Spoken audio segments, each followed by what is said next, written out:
Officer James Porter navigated the rain-soaked streets of Maplewood, his cruiser gliding smoothly over the slick asphalt. It was a quiet shift, with the usual hustle of the town subdued under a blanket of gray clouds. The rhythmic sound of raindrops tapping against the windshield created a soothing ambiance. But James's mind was elsewhere. As he drove past the bus stop, something caught his attention. A small figure huddled there, barely visible through the curtain of rain. James slowed down, squinting to get a better look. It was a little girl, no more than 8 or 9 years old, sitting alone on the bench. Her small frame seemed dwarfed by the oversized yellow high heels that sat beside her, their bright color contrasting starkly with the dull, wet surroundings. His instincts kicked in. No child should be waiting alone at a bus stop, especially not in such dismal weather. James parked the cruiser and stepped out, the rain immediately soaking through his uniform. He approached cautiously, his heart pounding with concern. As he got closer, he noticed the girl's wide, frightened eyes. She clutched a small backpack tightly against her chest, her gaze darting around as if searching for someone who might come for her. "Hey there," James said softly, kneeling down to her eye level. He made sure to keep his voice gentle, reassuring. "My name is Officer Porter. Are you okay? Where's your family?" The girl didn't respond immediately. She seemed to shrink back into the bench, her fear palpable. James's heart ached at the sight. He remembered all too well the feeling of loss and abandonment. He knew he had to gain her trust, to show her that he was there to help and not to harm. "Look, it's really coming down out here," he continued, glancing up at the rain pouring from the sky. "Why don't we find somewhere warm and dry to talk? I can get you some hot chocolate." At the mention of hot chocolate, the girl's curiosity piqued momentarily, but she still hesitated. James could see her weighing the risks, unsure whether to accept his offer. He waited patiently, hoping to reassure her without overwhelming her. Finally, after what felt like an eternity, the girl spoke in a small, trembling voice. I'm waiting for the bus." James nodded, his heart sinking. "I understand, but it looks like the bus isn't coming anytime soon. How about we wait together? You won't be alone, I promise." She looked up at him, her wide eyes reflecting a mix of fear and hope. James could see that she was on the brink of trusting him, and he silently willed her to take that leap. The sound of thunder rumbled in the distance, a reminder of the storm raging above them, and James knew he had to act quickly. "Why don't you tell me your name?" he asked gently, hoping to break the ice. "I can't call you little girl forever." After a brief pause, she replied, "Mia." "Nice to meet you, Mia," James said, offering her a warm smile. "How about we head to my cruiser? It's dry in there, and I have some snacks if you're hungry." Mia hesitated again, but the thought of warmth and food seemed to sway her. With a reluctant nod, she slid off the bench and reached for her heels. James felt a surge of relief as she took a step toward him, but he could see the grip she had on those shoes was tight. Whatever those heels meant to her, they were important, and he made a mental note to tread carefully. As they walked towards the cruiser, the rain continued to pour down, but for the first time, it felt like the weight of the world had begun to lift from Mia's shoulders. In that moment, James vowed to protect her, to find out why she was alone, and to ensure she would never have to sit at a bus stop by herself again. Once inside the cruiser, James quickly closed the door against the relentless rain. The sound of droplets hitting the roof was loud, but the atmosphere felt warmer and safer. He turned on the heater, glancing over at Mia, who was still clutching her backpack like it was a lifeline. "Are you hungry?" James asked, reaching into the glove compartment and pulling out a small pack of crackers. "I've got some snacks here if you'd like." Mia's eyes widened as she looked at the crackers. Okay," she said softly, still hesitant. James handed her the pack and she took it, nibbling on a cracker cautiously. He could see her relax just a bit as she chewed, the tension in her shoulders easing. "Do you want to tell me what you're doing out here all by yourself?" he asked gently. "It's not safe for kids to be alone, especially in this weather." Mia hesitated again, her eyes darting to the window as if searching for someone outside. I was waiting for my mom," she finally said, her voice barely above a whisper. "But she didn't come." James's heart sank. "How long have you been waiting?" "Since this morning," she replied, her voice shaking. "I thought she would be here by now. She always comes." Where were you supposed to meet her? James asked, trying to keep his tone light. Maybe we can figure this out together. At the coffee shop on Maple Street, she said, looking down at her feet. But I got tired of waiting, so I thought I'd go to the park instead. James frowned. The park was a long walk for a child, especially in this weather. Did your mom say she was going to be late? Mia shook her head. No, but she always takes forever. I didn't want to sit there anymore.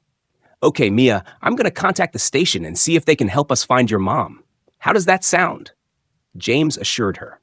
She nodded, a flicker of hope in her eyes. He grabbed his radio and called in to dispatch, explaining the situation. I've got a young girl here, waiting for her mother at Maple Street Coffee Shop. She's been alone for several hours. Can we get someone to check the area? Copy that, Officer Porter. We'll send a unit over, came the response. James turned back to Mia, who was now staring out the window, lost in thought. He took a moment to observe her. Her clothes were slightly too big, and her hair, damp and messy, framed her face. There was something more behind those frightened eyes, a weight that seemed to be pressing down on her. Hey, you're really brave. You know that?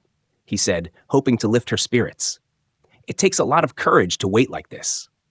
Mia glanced at him, a small smile breaking through her anxiety. I just wanted to go home. James nodded, feeling the pang of empathy. What's your home like? It's nice. My room has stars on the ceiling, and I have a pet turtle named Leo.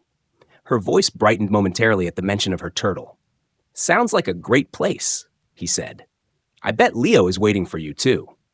The rain continued to pour, but the sound of Mia's voice was a balm against the storm outside.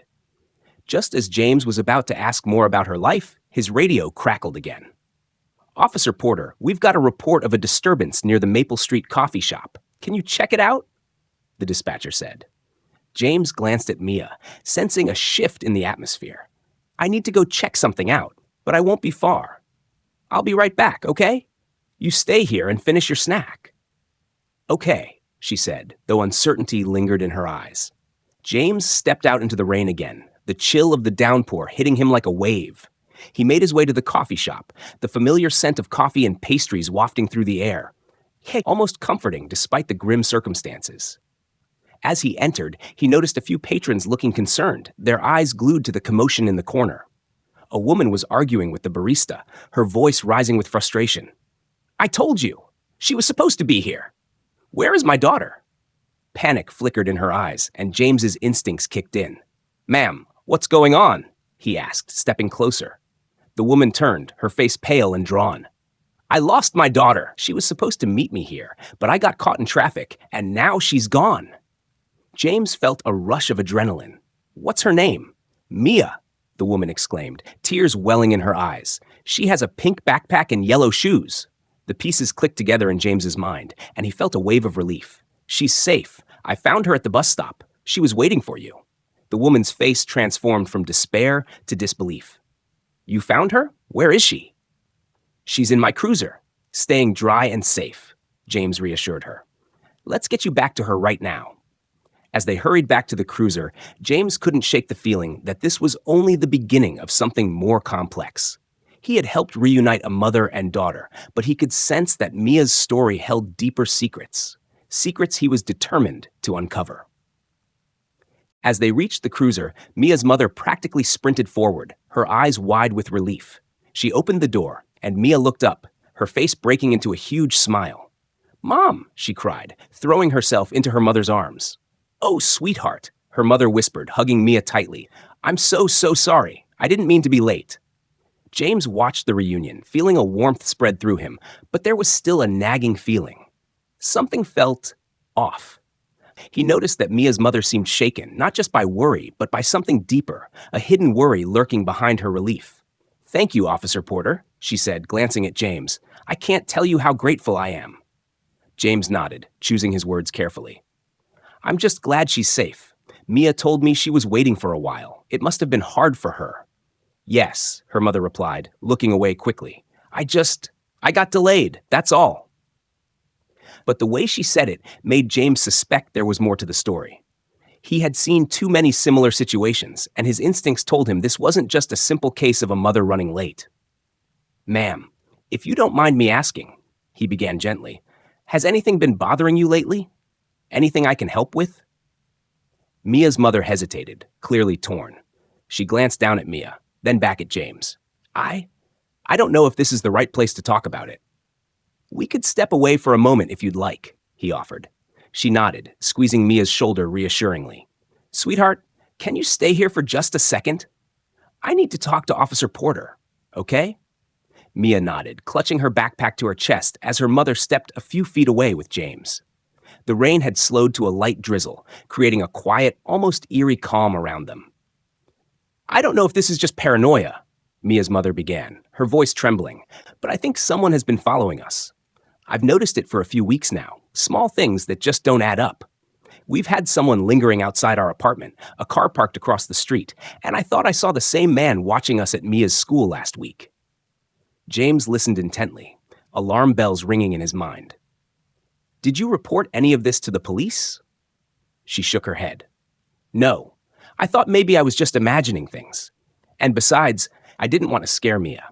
But today, when I saw that man near the coffee shop, I panicked. I was so afraid he would see Mia alone. Do you have any idea who this person might be? He asked, trying to gather as much information as possible. I don't know, she whispered, looking away. But my ex, Mia's father, he's been trying to find us for a long time. He's dangerous. That's why we left in the first place. James felt a chill run through him. Does he know where you are? I don't think so, but I can't be sure, she said, her voice cracking. I've done everything to keep us safe. Moved cities, changed our names, but he's persistent. James took a deep breath, feeling the weight of her words. Listen, if this man is a threat, then you need protection. I can help you file a report, and we can look into getting a restraining order. It might not be enough to stop him entirely, but it's a start. She nodded slowly, her eyes filling with tears. I just want Mia to be safe. I don't want her to grow up in fear. James placed a comforting hand on her shoulder. We'll do everything we can to make sure of that. But I need you to promise me something. You won't ignore any more of these signs. If you think you're being followed or if you feel threatened, call us immediately. She nodded, wiping a tear from her cheek. Thank you, Officer Porter. I'll be careful. I didn't want to believe it could be him.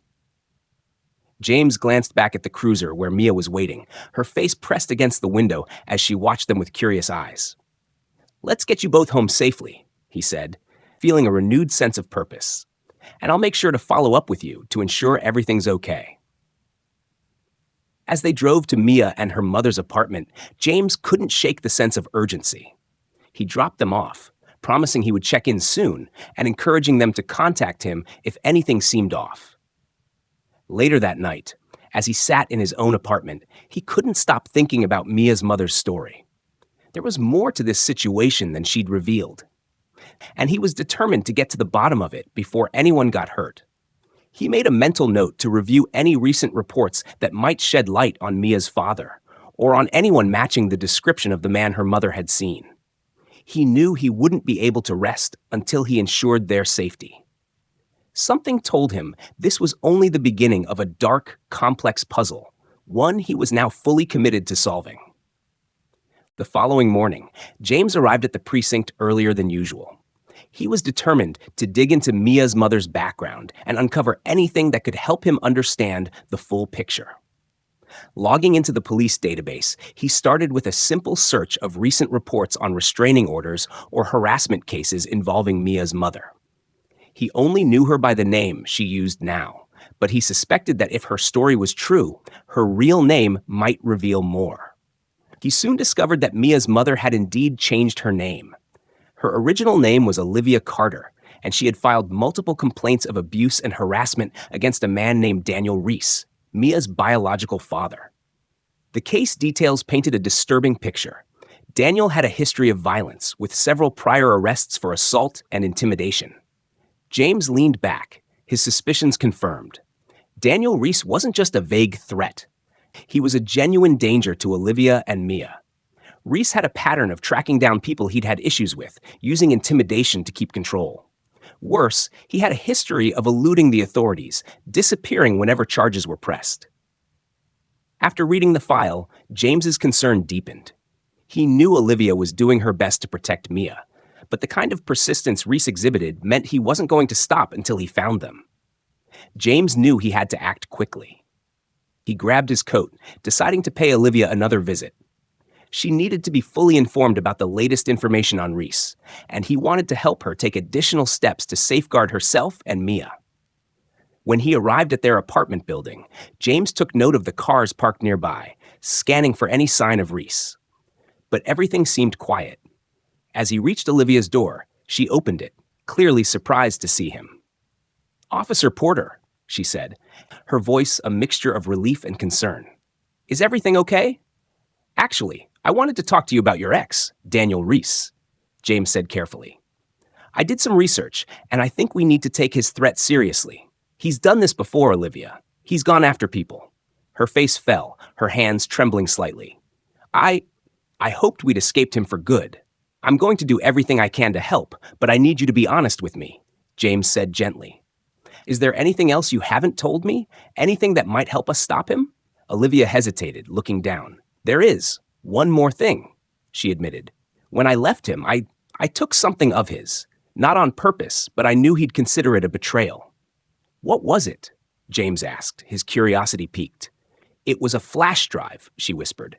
"He used to carry it everywhere, said it was his insurance policy. When I left, I didn't realize I'd taken it with me. But when I found it later, I was afraid to turn it over to anyone because of what might be on it.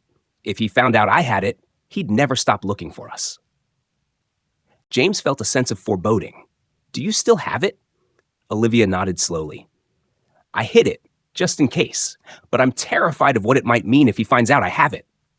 "Where is it?" he asked, knowing it could be crucial evidence. "I'll get it," she said, disappearing into her bedroom. A few moments later, she returned with a small, worn-out flash drive in her hand. "Here, I haven't looked at it, and I don't want to. I just want this nightmare to end." James took the drive, turning it over in his hand. "This could be the key to getting him off your trail. If we can find out what's on it and use it against him, we might be able to ensure your safety." She nodded, swallowing hard. "I hope you're right." "I'll have our tech team look into this," James assured her. "In the meantime, I want you and Mia to stay alert. Call me at the first sign of anything unusual." As he left, James felt the weight of the case intensify. He knew Reese wouldn't rest until he got his insurance policy back, and that meant Olivia and Mia were in even greater danger than before. Back at the precinct, he handed the flash drive over to the tech department, explaining the urgency. A few hours later, the lead tech called James to his desk. "We cracked it open," the tech said, his face grim. "This drive has some serious dirt. Financial documents, offshore accounts, links to various criminal dealings. If this gets out, it could ruin him, and a few powerful friends." James felt a surge of anger and purpose. If Reese wants this back, it's because he needs it to keep his allies in check. But we're going to use it to put him away for good. With this new leverage, James knew he had a fighting chance. He just needed to move quickly, before Reese realized they had his trump card. Over the next few days, James doubled down on efforts to monitor Daniel Reese's movements. He knew Reese was clever and dangerous, capable of slipping under the radar. But with the data on the flash drive, James now had a clear lead. He had already contacted the district attorney, who agreed to initiate a covert investigation into Reese's financial dealings. This would not only put Reese under legal scrutiny, but would also weaken the network that had been protecting him. James kept Olivia updated, urging her to stay vigilant and make no changes to her usual routine to avoid drawing Reese's attention. Olivia, though still shaken, was comforted by James's unwavering support.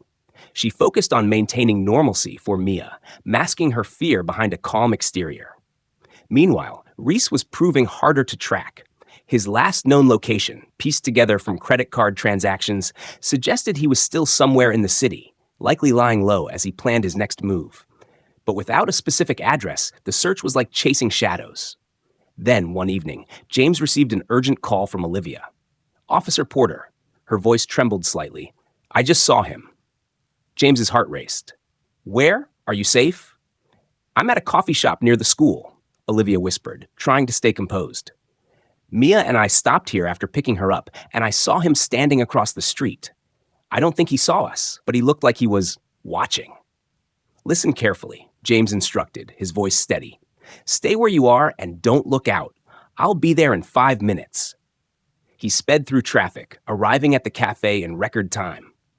Olivia and Mia were seated in a corner booth, and he noticed Olivia's hand firmly gripping her daughter's. She looked up as James approached, relief washing over her face. James sat down and spoke softly, his tone reassuring. He's not going to hurt you. I'll keep you safe. But as he scanned the cafe from their table, James caught sight of a man standing just outside, partially hidden by a nearby tree. His posture was casual, but his eyes were fixed intently on the cafe's entrance. The man wore a dark jacket and a baseball cap, pulled low over his face, but his presence radiated hostility. There was no doubt in James's mind, this was Reese. James gestured discreetly to Olivia. Stay here with Mia. I'll handle this. He exited the cafe calmly, his eyes locked on Reese as he approached. Reese noticed him, and a flicker of recognition flashed across his face, but he didn't move. James stopped a few feet away, his stance unyielding. Daniel Reese, he said, his tone firm. We need to talk. Reese smirked, tilting his head. I don't believe we have anything to discuss, officer. I'm just here for a coffee. Following them across town isn't just about coffee, is it? James countered. Olivia and Mia are done running from you, and from what I've seen, I'd suggest you start worrying about your own problems. Reese's smirk faltered, his eyes narrowing. Is that a threat? No, it's a reality check, James replied evenly. The authorities are onto you. We know about your insurance policy, and we've got every piece of dirt you thought you'd buried. It's over, Reese. A flash of anger crossed Reese's face. His voice dropped, the calm facade cracking. You think you can scare me? You have no idea who you're dealing with. I know exactly who I'm dealing with. A man who's running out of time and options, James replied. You can leave them alone and maybe save yourself some trouble, or you can keep pushing, and we'll make sure you pay for every last crime.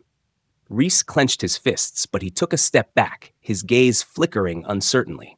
Without another word, he turned and walked away, vanishing into the shadows of the street. James exhaled, his shoulders finally relaxing as he turned back to the cafe.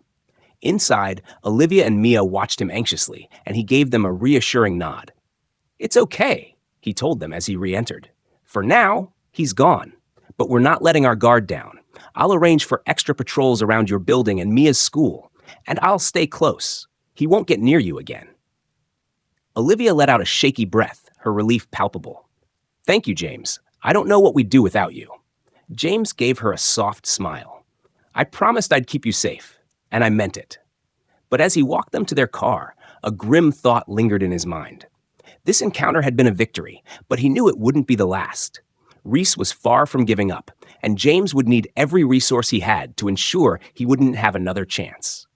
The days that followed were a tumultuous blend of tension and anticipation. James maintained a close line of communication with Olivia, constantly offering her guidance on essential security precautions and keeping her informed on the investigation's progress. His determination to protect them was unwavering. He started collaborating closely with his colleagues, leaving no stone unturned to ensure that Reese could never get close to Olivia or Mia again. As the investigation deepened, James intensified his efforts to dismantle Reese's vast criminal network. Armed with the crucial information extracted from the flash drive, he and the district attorney delved into a labyrinth of shell companies and offshore accounts that Reese had employed to launder his illicit earnings. The more they uncovered, the clearer it became that Reese was not just a petty criminal, but the orchestrator of a sophisticated operation that funded a legion of enforcers and informants. These operatives had kept him one step ahead of law enforcement, ensuring his reign of terror could continue. Piece by piece, James and the team began to construct an airtight case, meticulously linking Reese to a wide array of illegal activities, from drug trafficking to extortion. With each update that James shared with Olivia, she felt a flicker of hope igniting within her. The shadows that had loomed over their lives began to lift. Mia, sensing the changes around her, had started sleeping peacefully again, comforted by the presence of James, who had become an unexpected guardian in their lives. Olivia, too, began to regain a sense of normalcy, finding solace in the little things. A warm cup of coffee in the morning, laughter echoing in their home. But she never let her guard down, always aware that Reese was still out there, lurking in the shadows, biding his time. Then, one fateful afternoon, as James meticulously combed through a new set of files, his phone rang, interrupting his concentration. It was the district attorney, and the urgency in his voice sent a rush of adrenaline through James's veins. "We've got him," the DA announced, excitement palpable in his tone. "We have enough evidence to press charges. It's time to make the arrest." A surge of relief washed over James, but he tempered it with caution. "Are we sure he doesn't have any last-minute tricks up his sleeve?" he asked, his instincts honed by years of experience. "We're certain. We've locked down his assets, and everyone he's trusted is already under surveillance. Reese has no way out this time." With that assurance, a plan was rapidly set into motion. The team decided to execute the arrest early the next morning, aiming to avoid any public confrontation that might allow Reese to slip through their fingers yet again. James coordinated the operation with precision, ensuring every possible angle was covered, every contingency planned for. As dawn broke the following morning, casting a pale light over the city, James and a team of officers gathered outside the dilapidated motel where Reese had been hiding. The atmosphere was charged with determination as they prepared to move in. Armed with a warrant and an unwavering resolve, they advanced stealthily toward Reese's room, each step calculated and deliberate, careful not to alert anyone to their presence. Inside the cramped, disheveled room, Reese sat alone, rifling through a stack of documents. He looked up with a start as the officers burst in, his expression morphing into one of fury and defiance. "This is harassment," he spat as they cuffed him, struggling against their grip. "You have nothing on me." But as James locked eyes with him, he could see the flicker of fear lurking beneath Reese's bravado, an unmistakable crack in his facade. "We have everything on you, Reese." James replied firmly, his voice steady. "This is over." Reese's defiance crumbled almost instantly, the weight of reality crashing down upon him as he realized his words fell on deaf ears. He was led away, finally captured after years spent evading the long arm of justice.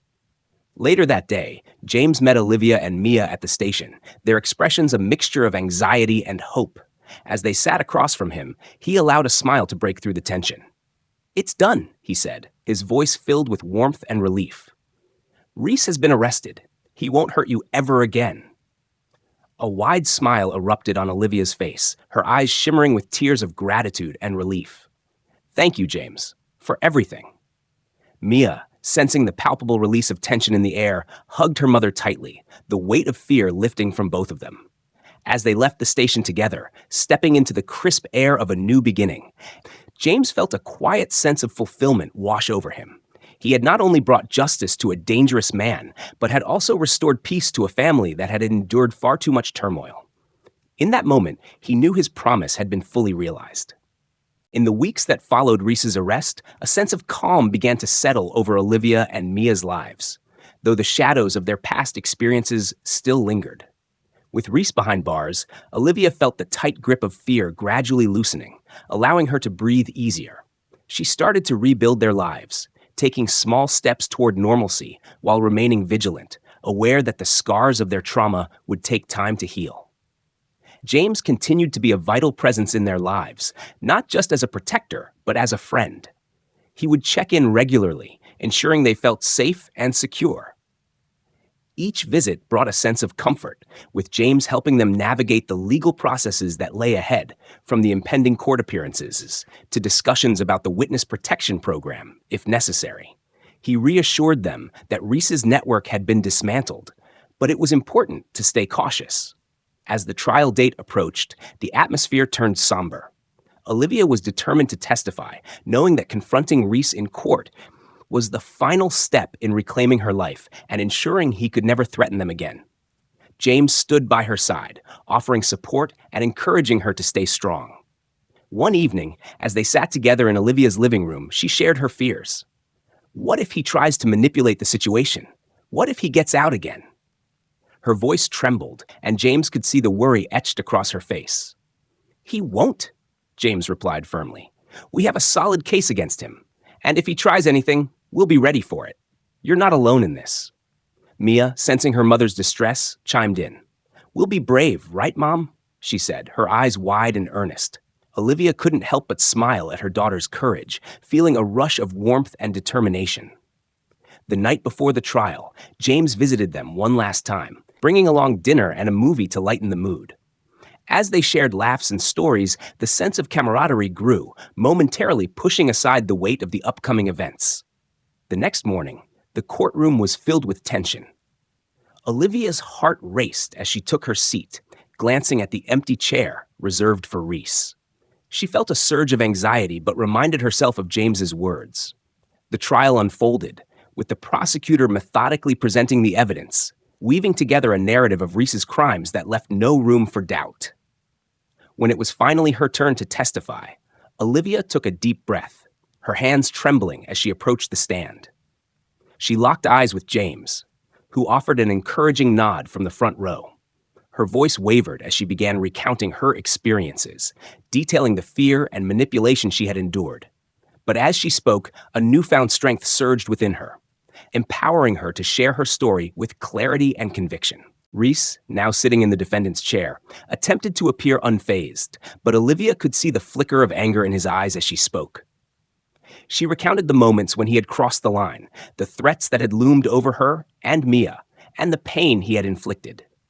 Each word felt like a weight lifted off her shoulders, a step toward reclaiming her life. The trial lasted several days, with each witness painting a picture of Reese's criminal enterprise and the terror he had spread. Finally, after what felt like an eternity, the jury deliberated. When the verdict was read, a wave of relief swept over Olivia as she heard the word guilty. Reese was sentenced to a lengthy prison term, ensuring he would not harm anyone for many years to come.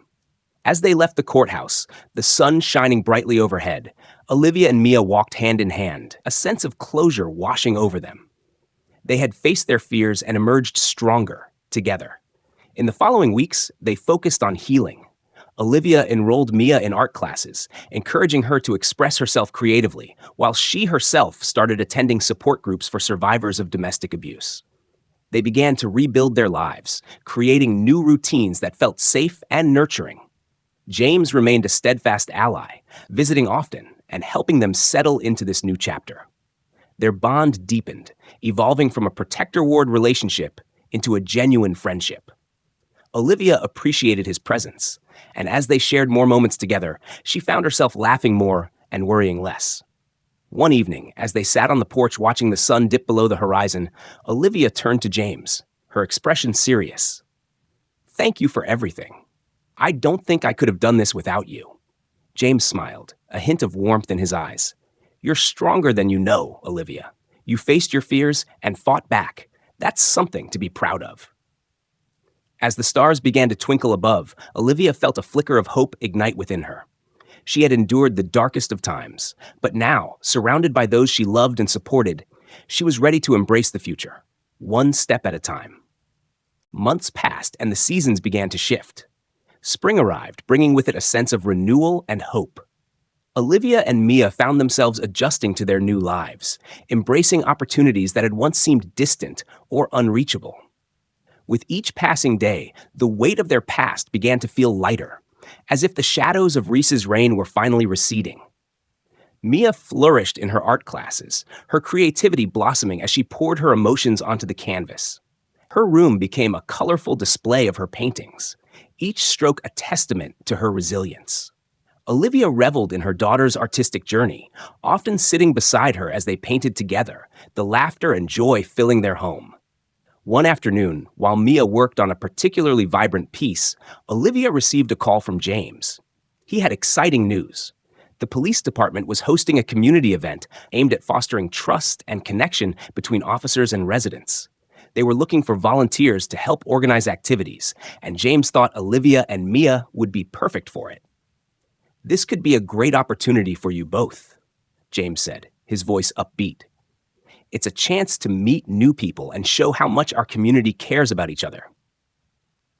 Olivia felt a mix of excitement and apprehension. Volunteering meant stepping out into the world again, but it also represented a significant shift, a movement toward reclaiming their place in the community. "I think we'd love to help," she replied, her heart racing with the possibilities. On the day of the event, The park was alive with laughter, music, and the scent of food wafting from various stalls. Olivia and Mia arrived early to help set up, their spirits buoyed by the vibrant atmosphere. As families began to trickle in, Olivia felt her nerves start to ease. She watched Mia eagerly engage with other children, her laughter ringing out like music. James found them amid the bustling crowd, his smile bright as he approached. "You both look great. Ready to dive in?" "Absolutely," Mia exclaimed, her eyes sparkling with excitement. The three of them spent the day coordinating games, face painting, and sharing stories with neighbors. The community event was a resounding success, fostering connections and rebuilding trust. And Olivia felt a growing sense of belonging.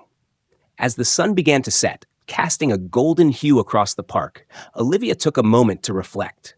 She spotted James helping a young boy with a soccer ball and felt gratitude wash over her. He had been their anchor during the storm, guiding them through the darkness and into the light. After the event wrapped up, the three of them gathered for a picnic on the grass. Mia excitedly recounted her favorite moments, her cheeks flushed with joy. Olivia couldn't help but smile as she watched her daughter, feeling a warmth in her heart that she had long thought lost. "Can we do this again next time?" Mia asked, her eyes wide with anticipation. "Of course, we'll be back," James replied, ruffling her hair affectionately. As they packed up their things and headed home, Olivia felt a sense of accomplishment. They had faced their fears and emerged stronger, not only as survivors, but as an integral part of their community. In the weeks that followed, Olivia continued to volunteer, finding fulfillment in connecting with others and sharing her story. She also began to attend workshops focused on personal development and self-defense, empowering herself to reclaim control over her life. James became a regular presence in their lives, joining them for family dinners and movie nights. The bond between them deepened, and Olivia found herself growing fond of his unwavering support and kindness. It was during one of these evenings, as they watched a movie together, that she caught a glimpse of a different kind of relationship blossoming between them. "James," Olivia said hesitantly, her heart racing. "I want to thank you for everything you've done for us. You've been our protector and friend. I don't think we could have made it through without you." He turned to her, his expression serious. "You don't have to thank me, Olivia. I'm just glad you and Mia are safe. You're both incredibly strong." "Maybe I'm strong because I had someone like you to lean on," she replied softly, meeting his gaze. James paused for a moment, then smiled. "We make a good team, don't we?" "Yeah, we do." She felt a warmth in his presence, a sense of understanding that transcended friendship. The air between them shifted, a subtle awareness lingering as they shared a moment of connection. As spring gave way to summer, the changes in their lives became more evident. Mia's laughter filled their home more often, and Olivia embraced her newfound confidence. They had faced their demons and were finally living freely. One evening, as they sat outside under the stars, Olivia and James talked about their dreams for the future. "I've always wanted to travel," she confessed, her voice full of longing, "to see the world beyond these four walls." James nodded, his eyes reflecting the starlight. "Let's make it happen. You and Mia deserve to see everything this world has to offer." Olivia smiled, a sense of excitement coursing through her. The idea of exploring new places with James and Mia felt like the next step in their journey, a continuation of the healing and growth they had experienced together. And so, with each passing day, they began to plan their adventures. The future was bright, filled with promise and possibility, as Olivia realized that she was no longer just surviving. She was truly living. Together, they stepped into a new chapter of their lives, ready to embrace whatever came next. As we reach the end of Olivia and Mia's journey, we are reminded of the incredible strength that resides within us all. Together, they transformed their lives, faced their fears, and found a family in each other. Their story is a testament to the power of love, resilience, and the belief that brighter days are always ahead, even after the darkest storms. Thank you for joining us on this heartfelt journey. If you found inspiration in Olivia and Mia's story, please like this video, leave a comment sharing your thoughts, and subscribe to our channel for more uplifting tales. Together, let's continue to spread hope and encouragement, one story at a time.